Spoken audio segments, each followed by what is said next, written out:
Assalamualaikum warahmatullahi wabarakatuh. Salam sejahtera untuk kita semua. Perkenalkan, saya Indah Wardani. Pada kesempatan kali ini akan mempresentasikan materi Foreign Direct Investment. Nah, teman-teman, kita cari tahu dulu yuk apa itu FDI. Menurut Undang-Undang Nomor 25 Tahun 2007, Pasal 1 Ayat 3 tentang penanaman modal, FDI atau penanaman modal asing adalah kegiatan menanam modal untuk melakukan usaha di wilayah NKRI yang dilakukan oleh penanam modal asing, baik menggunakan modal asing sepenuhnya maupun berpatungan dengan penanam modal dalam negeri. Selanjutnya, teori-teori FDI. Terdapat 3 teori.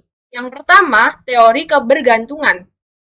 Menurut teori ini, perusahaan multinasional dalam menanamkan modalnya di negara berkembang dengan kebijakan global hanyalah untuk kepentingan induk perusahaan dan pemilik saham yang berada di negara penanam modal. Teori yang kedua adalah teori klasik dan neoklasik. Teori ini menyatakan bahwa penanaman modal asing secara keseluruhan menguntungkan ekonomi negara penerima modal.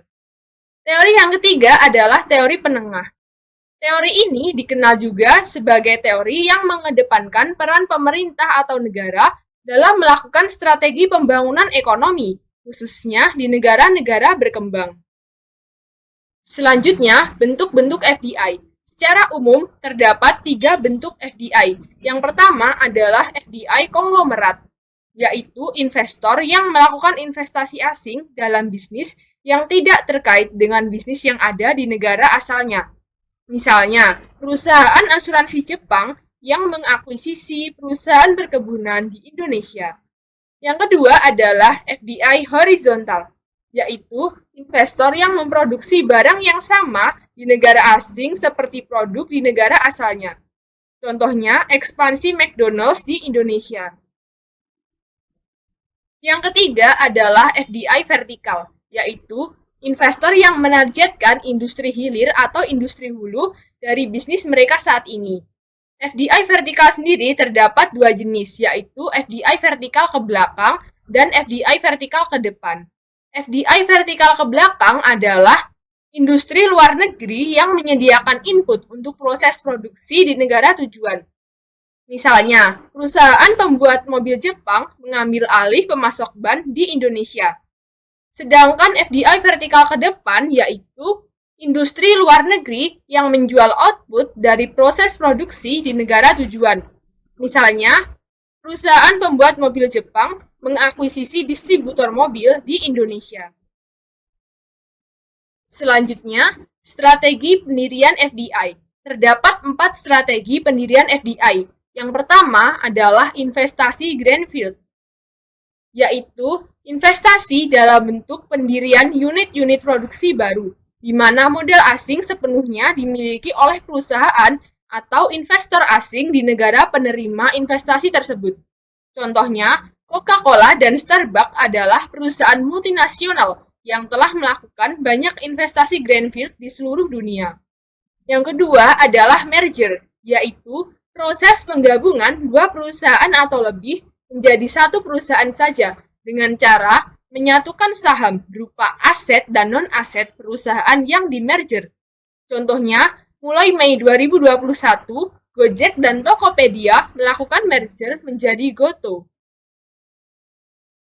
Yang ketiga adalah akuisisi, yaitu pengambil alihan kepemilikan dan kendali suatu perusahaan oleh perusahaan lain atau kelompok investor dengan membeli sebagian besar atau seluruh saham perusahaan. Contohnya, akuisisi PT Aqua Golden Mississippi oleh Danone.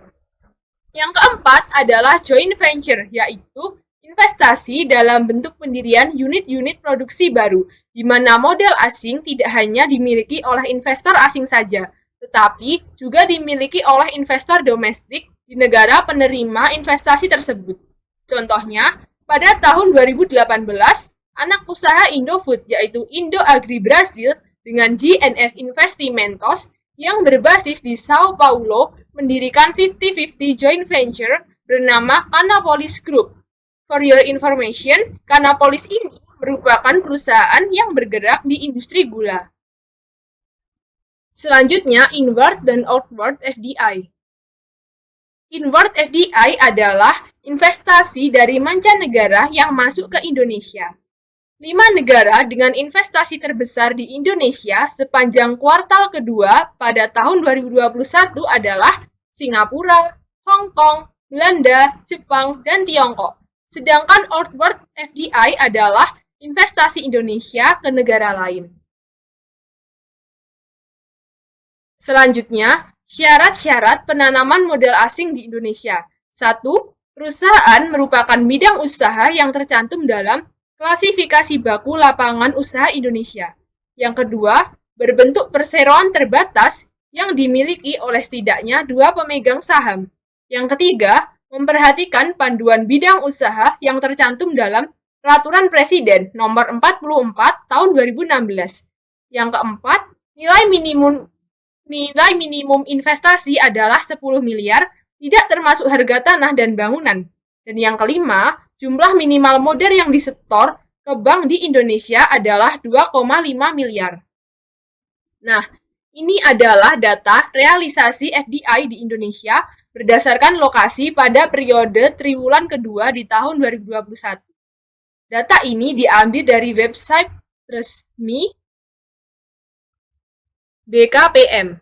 Nah, dari data ini diketahui bahwa pada periode ini, Provinsi Jawa Barat menempati posisi teratas dengan nilai investasi terbanyak senilai 1.587,4 juta US dollar melalui 1.987 proyek, dan disusul oleh Provinsi DKI Jakarta dan Maluku Utara. Sedangkan ini adalah data realisasi FDI di Indonesia berdasarkan sektor pada periode triwulan kedua pada tahun 2021. Pada periode ini, sektor industri logam dasar, barang logam, bukan mesin, dan peralatannya menempati posisi teratas dengan nilai investasi senilai 1.766,4 juta US dollar melalui 326 proyek dan disusul oleh sektor pertambangan, transportasi, gudang, dan telekomunikasi. Selanjutnya, faktor yang mempengaruhi FDI. Yang pertama, faktor pasokan. Faktor biaya produksi. Perusahaan mencari lokasi produksi berbiaya rendah.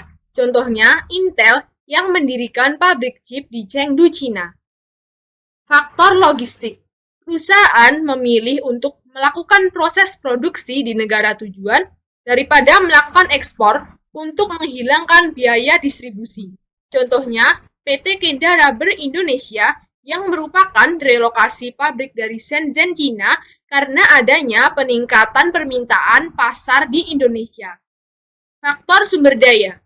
Perusahaan melakukan FDI karena terdapat keterbatasan sumber daya di negara asal. Contohnya, jumlah minyak bumi di Amerika yang mulai terbatas mendorong banyak perusahaan tambang minyak bumi dari Amerika yang melakukan FDI di negara lain yang memiliki SDA berlimpah. Faktor akses teknologi. Perusahaan melakukan FDI supaya memiliki akses terhadap teknologi. Contohnya, perusahaan farmasi Swiss yang berinvestasi ke perusahaan biogenetik di Amerika. Selanjutnya, faktor permintaan. Faktor akses pelanggan.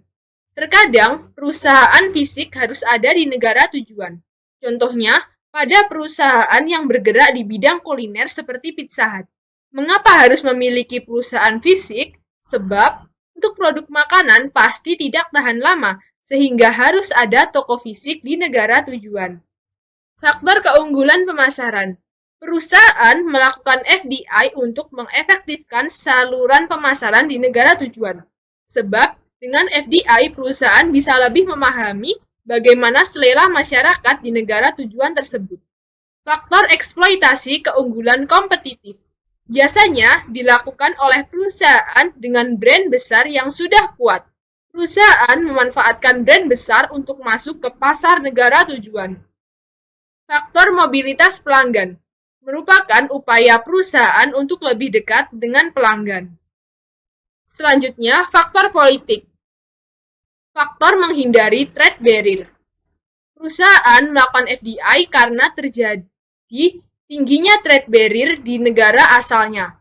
Contoh, Microsoft yang mendirikan tempat R&D di Kolombia karena di Amerika terdapat pembatasan yang cukup tinggi terhadap jumlah pekerja imigran berketerampilan tinggi, sedangkan di Kolombia pembatasannya lebih rendah. Faktor insentif pembangunan ekonomi merupakan pemberian insentif bagi investor. Contohnya berupa tax holiday dan tax allowance.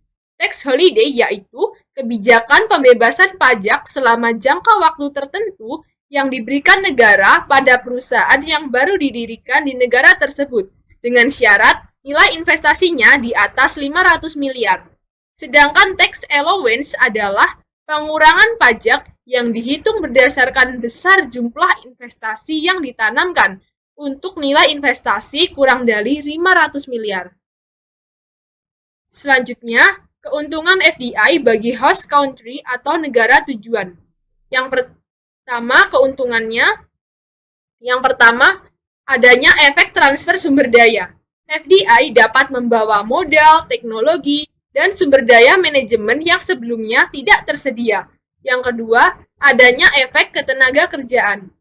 FDI menciptakan lapangan kerja bagi tenaga kerja lokal. Yang ketiga, efek neraca pembayaran. FDI membantu mencapai surplus transaksi berjalan jika FDI merupakan substitusi impor barang dan jasa atau jika perusahaan multinasional menggunakan anak perusahaan asing untuk mengekspor barang dan jasa ke negara lain. Yang keempat, efek pada persaingan dan pertumbuhan ekonomi. Keuntungan FDI dalam bentuk greenfield investment berupa meningkatkan persaingan pasar, menurunkan harga, dan meningkatkan kesejahteraan konsumen. Sedangkan keuntungan dari persaingan yang meningkat akibat FDI berupa meningkatnya pertumbuhan produktivitas, inovasi produk dan proses, serta pertumbuhan ekonomi yang lebih besar. Untuk kerugiannya, yang pertama, adanya efek buruk pada persaingan. Anak perusahaan asing mungkin memiliki kekuatan ekonomi yang lebih besar daripada pesaing lokal, sehingga memicu monopoli yang dapat merugikan pesaing lokal. Kedua, adanya efek merugikan pada neraca pembayaran. Perusahaan asing mungkin tidak akan menginvestasikan kembali keuntungan di negara tujuan. Selain itu, ketika anak perusahaan asing mengimpor sejumlah besar inputnya dari luar negeri, maka terjadi debit pada neraca pembayaran di negara tujuan. Yang ketiga, eksploitasi SDA dan SDM. Investor mungkin mengeksploitasi sumber daya alam dan sumber daya manusia milik negara tujuan secara berlebihan. Selanjutnya, keuntungan dan kerugian FDI bagi home country atau negara asal. Yang pertama, memperoleh aliran pendapatan dari luar negeri. Yang kedua, FDI dapat mengimpor barang setengah jadi atau bahan baku untuk produksi pada negara asal, serta menciptakan lapangan kerja. Yang ketiga, memperbaiki iklim investasi. Dan yang keempat, mempelajari keterampilan berharga dari eksposur ke pasar luar negeri. Untuk kerugiannya, yang pertama, adanya dampak negatif pada neraca pembayaran. Akun modal akan terkena dampak dari arus keluar modal untuk membiayai FDI.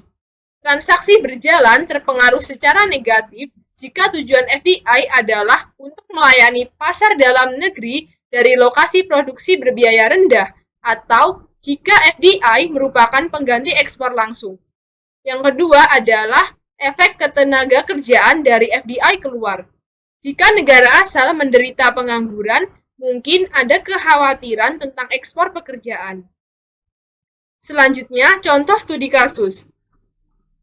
Untuk contoh studi kasus, saya mengambil dari jurnal yang berjudul Dampak Investasi Asing Langsung oleh PT Bening Big Tree Farms terhadap ekonomi politik petani garam Klungkung, yang merupakan karya dari Idewa Nyoman Ngurah Ari Cahyadi, D.A. Wiwik Darmiasih, dan Idin Fasisaka. Klungkung adalah salah satu kabupaten di Bali yang rata-rata penduduknya bekerja sebagai petani. Sebagai kabupaten agraris, Klungkung memiliki pendapatan daerah yang cukup kecil jika dibandingkan dengan kabupaten lain di Bali. Oleh karena itu, pemerintah Klungkung melakukan berbagai kebijakan untuk meningkatkan taraf hidup masyarakat. Salah satunya dengan membuka diri terhadap pembangunan ekonomi di wilayahnya. Penerapan FDI di Kabupaten Klungkung membawa dampak positif pada bidang ekonomi dan bidang politik. Dampak positif penerapan FDI di Kabupaten Klungkung pada bidang ekonomi diantaranya, yang pertama, mengenalkan masyarakat teknologi modern dalam pengolahan garam, yaitu diciptakannya alat bernama Rumah Surya. 2. Masyarakat sekitar maupun calon pekerja diberi pelatihan dan pengalaman tentang cara penggunaan alat Rumah Surya. 3. Meningkatkan kapasitas produksi garam tradisional sehingga meningkatkan perekonomian masyarakat, khususnya para petani garam tradisional serta masyarakat lokal di sekitar. 4. Memberikan lapangan kerja bagi masyarakat di sekitar kawasan industri, mengingat hampir seluruh proses pembuatan garam melibatkan masyarakat lokal. Yang kelima, mulai diperbaikinya infrastruktur fisik, yakni akses jalan untuk menuju lokasi kegiatan industri, supaya lebih banyak investor yang tertarik untuk mengunjungi lokasi industri. Sedangkan dampak positif FDI di Kabupaten Klungkung pada bidang politik diantaranya, 1. Pemerintah Kabupaten Klungkung ini lebih memiliki kewenangan untuk menjalin suatu kerjasama dengan perusahaan asing yang ingin menanamkan modalnya di daerah Klungkung. Yang kedua, munculnya tingkat kepercayaan masyarakat terhadap investasi asing langsung.